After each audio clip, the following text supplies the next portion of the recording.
You're watching TVC Breakfast. It's time for us to look at the headlines across Nigerian newspapers. And to do justice to this, I have with me Obaniyi Akinwale in the house. Ni, good morning. Good morning. Good to see you. A pleasure being here. Great.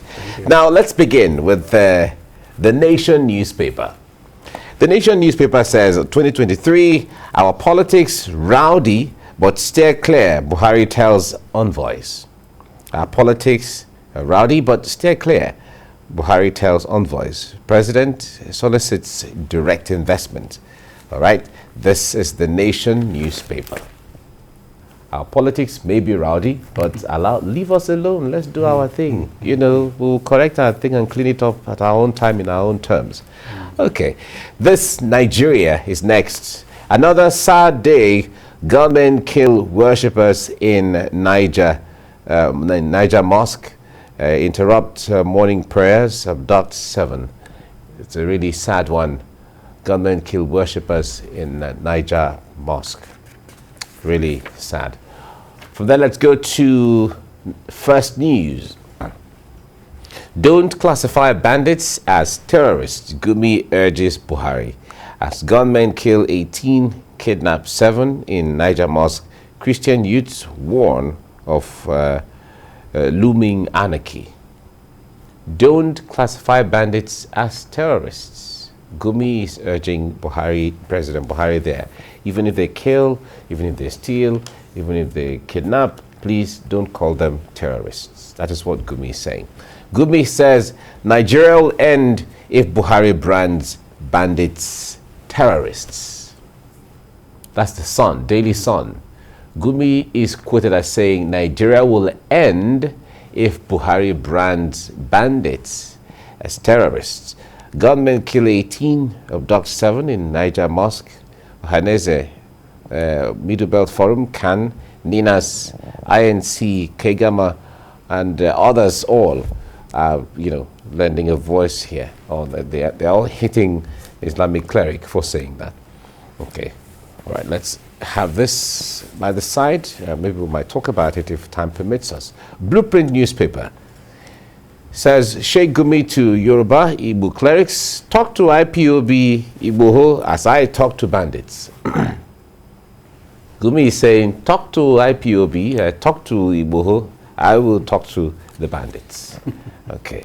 All right. Nigerians still wait for the outcome of his talking to the bandits all the while, one way or the other. All right. This is there by the Blueprint. Leadership newspaper is next, and 2022 budget is the focus here. Zero allocation for fuel subsidy raises fear of price increase. Zero allocation for fuel subsidy raises fear of price increase. That's Leadership newspaper. From there, let's go to National Economy. NESG 2021, poverty rate in Nigeria higher than most African nations. Poverty rate in Nigeria higher than most African nations. That's what the Nigeria Economic Summit Group is saying. That's a report from them, 2021. It's really troubling. Let's have that aside. We could talk about that on the show. Business Day is next. How Nigeria can grow revenue, reduce poverty. Experts are proffering solutions here. How Nigeria can grow revenue, reduce poverty. That's Business Day. From there, let's go to Daily Trust. Buhari launches e-Naira, says GDP to rise by 11.9 trillion naira. Buhari launches e-Naira and says GDP to rise by 11.9 trillion naira. That's Daily Trust. Daily Times is next. E-Naira to grow Nigeria's GDP by $29 billion in 10 years. President Buhari is assuring here e-Naira will grow Nigeria's GDP by $29 billion in 10 years. So if you read it, get the details, you will know how e-Naira is going to translate Nigeria's GDP in about 10 years. Okay? Now, News Direct is next. e-Naira is the focus here. Federal government projects $29 billion GDP growth. Federal government projects $29 billion GDP growth from the e-Naira. That's News Direct. Okay, from there, let's go to the Punch newspaper. Buhari unveils e-Naira. MDAs may collect revenues pay in e-Naira. Okay. Central Bank of Nigeria alerts banks to risks, fraud threats. Apex Bank mints 500 million naira e-Naira, issues 200 million naira to banks. And e-Naira won't change naira-dollar exchange rate. Experts are saying this. Okay. All right. E-Naira, e-Naira, e-Naira. We'll have time for the e-Naira discussion eventually. All right. From there, let's go to The Guardian. E-Naira goes live as CBN floats new scheme to boost economy. 33 banks joined platform. CBN mints 500 million, e-Naira, and transactions on e-Naira is free for 90 days. All right. Buhari insists on close monitoring, says digital currency will boost GDP by $29 billion. Okay. All that on the front page of the Guardian newspaper. From there, this day is next. Buhari unveils e-Naira as CBN launches instrument to support 300 companies. Okay, that's this day. Vanguard newspaper says e-Naira can raise our GDP by $29 billion in 10 years. President Buhari is saying this. 33 banks fully integrated and live on the platform. That's the CBN is saying this. All right, and says 120 merchants successfully registered. Okay, all that on the front page of the Vanguard. Nigerian Tribune is the last one we're looking at here. Niger Delta demands 50% increase in derivation fund. Northwest demands lion's share of revenue allocation for states and local governments. Okay, this is another discussion altogether. Okay. Nigerian Tribune is saying Niger Delta demands 50% increase in derivation fund. Okay.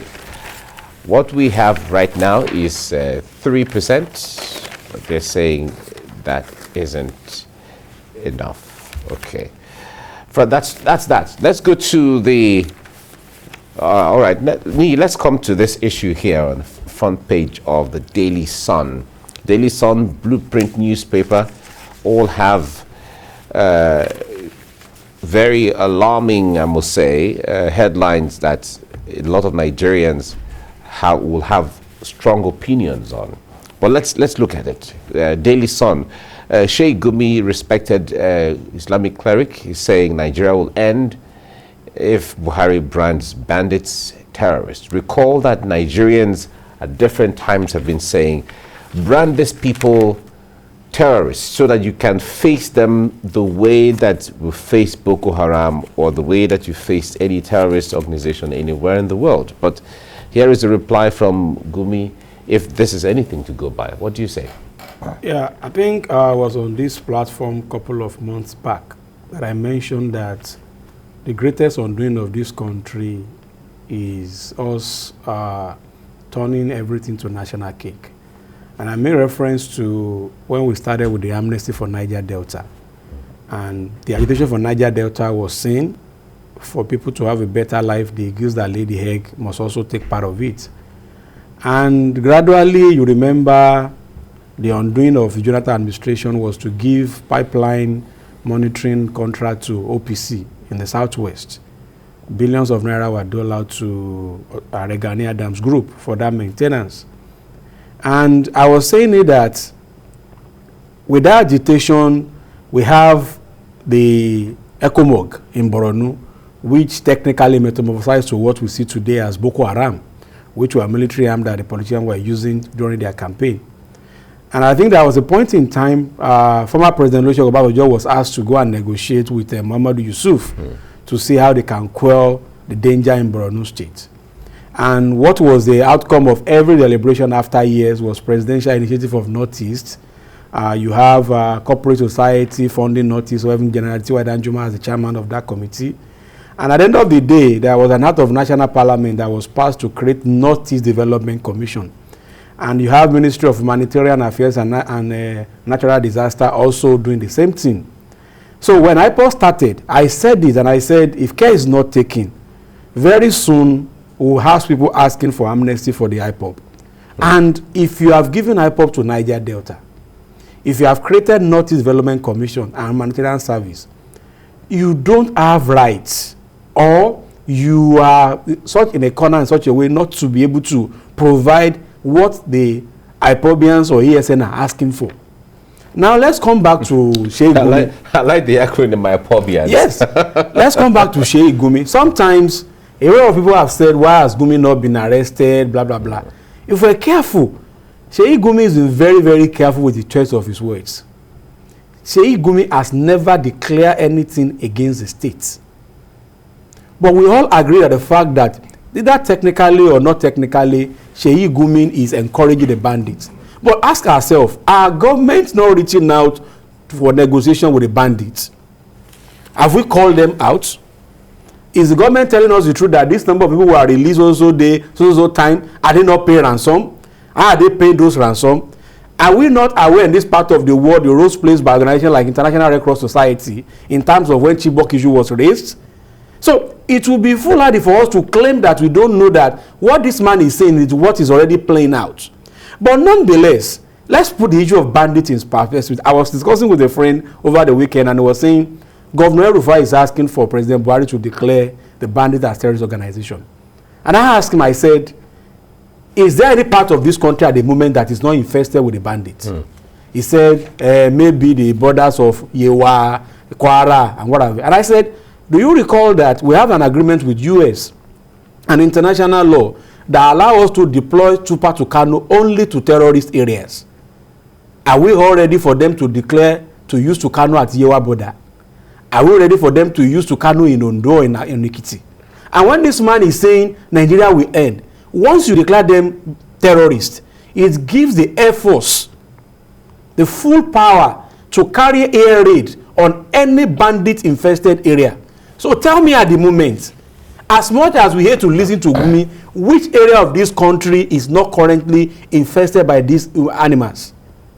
Now, if we declare them as terrorists, are we ready for the Super Tucano to dance in Ondo? Are we ready for Super Tucano to dance in Yewa? So we have to be very, very conscious when we are asking for something, because at the end of the day, we are quick to go to the press and say Nigerian military does not have value for human life. We all know what happened in Rani in Borno State when the bomb was dropped at the IDP camp. We know what is happening in Zamfara and what have you. So it's never to say that government need to take decisive action against this banditry and what have you. But again, do we have sufficient number of personnel, both military, Nigerian army, to quell these bandits? No. What is it? Why is it taking us ages for us to ensure that the only way I can police my house is not to look for my neighbor's dog, but to have my own dog by my door, well trained, and also to identify that this is me. When I come in, don't attack. The moment you have less than 1 million security forces policing over 200 million people, we have problem. The same military that you are asking to go to Kaduna and the same military are going to deploy to Anambra. The president gave an order last week and he said he doesn't care what will happen in Anambra, the election was owed. Who are you going to take there? The same military, the same police, the same road safety, the same civil defense. So when you take them to those areas, what happens to the rest of us? We play too much in this country. So fact that Gumi is saying it, yes, if you look at the message, the truth is there. But the messenger sometimes may not sound very right to us.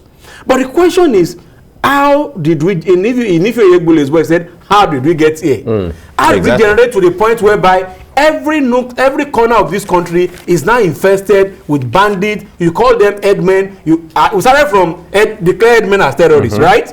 Now it's no longer S-men. We're now saying there's nothing even called S-men again. They are now bandits. Now declare all bandits as terrorists. Good. Let them declare it. But are we all ready to allow the Nigerian Air Force to dance in our sky for every bandit-infested area in the west, in the south?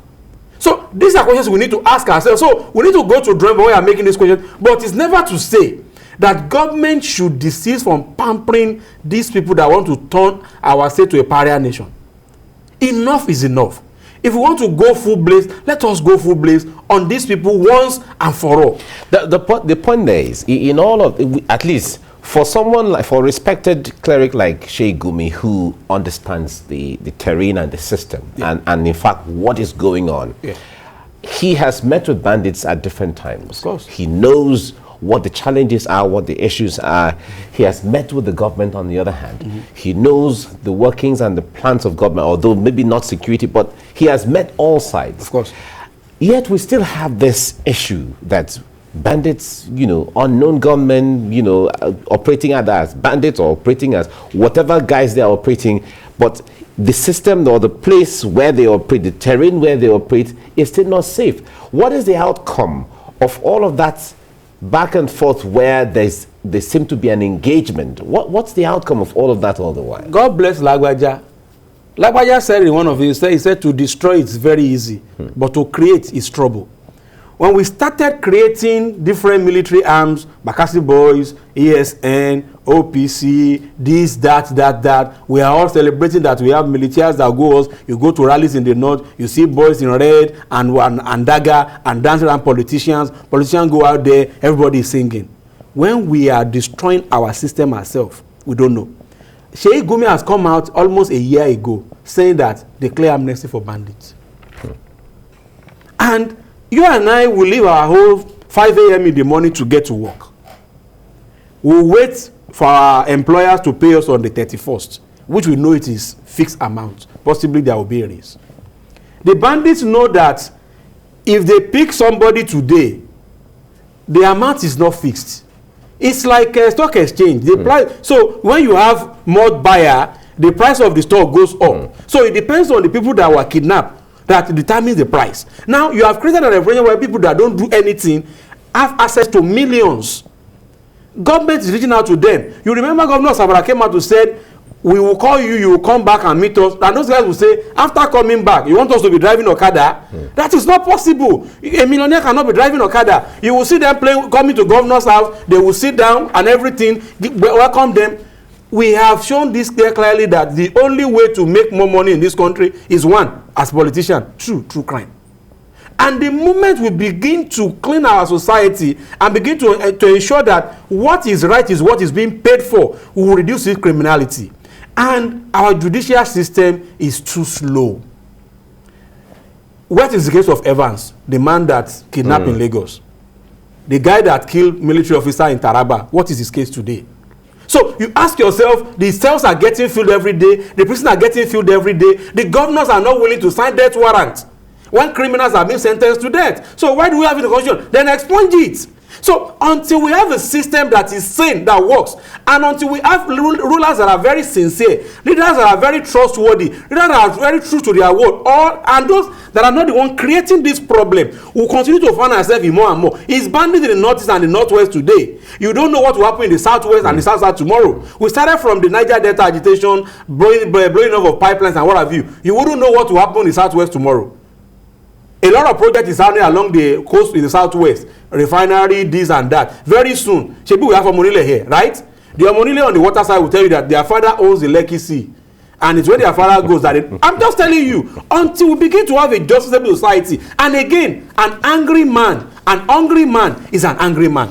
Every Nigeria is very, very hungry. And with hungry and anger, you can set a whole nation ablaze. Now, you started earlier by, when you talked about this thing starting from Niger Delta, where a lot of different things were created.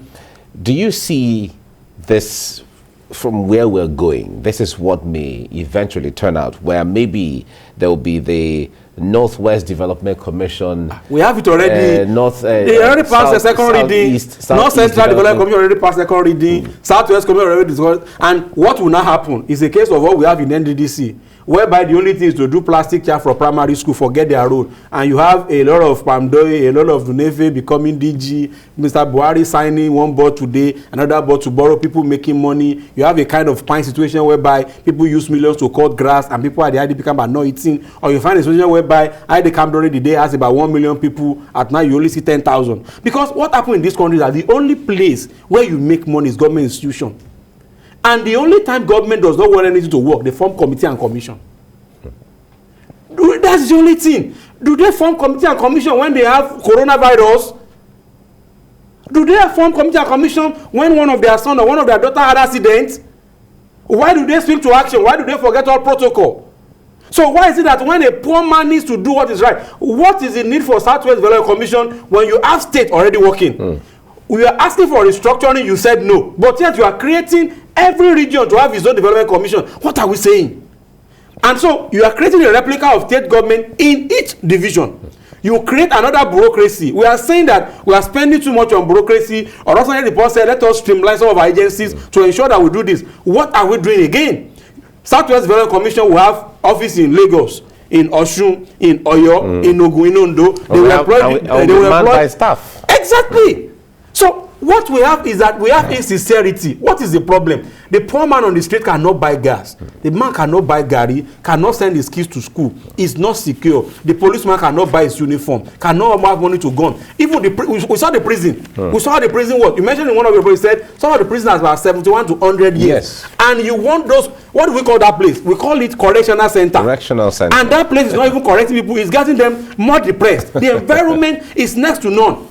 So until we get a government that has a better blueprint, not today, e-naira, tomorrow, e-money, next tomorrow, we just jump cash transfer, this, until we have a government that is focused. Right. Focus on one thing and achieve it. And what is important is that the welfare and the well-being of the entire citizen. The people in the north are crying. They have a presidential candidate now. They are not enjoying it. For the past 8 years, there is killing every day in the entire part of this country. All right. Yet we are where we are, and yet our government is speaking English. We have to end it here now. Obaniyi Akinwale, thank you so much for all of your insight into some of these issues, and we look forward to a better Nigeria. We hope so. As we pray every time. We hope so. Thank you. Thank you so much. Right.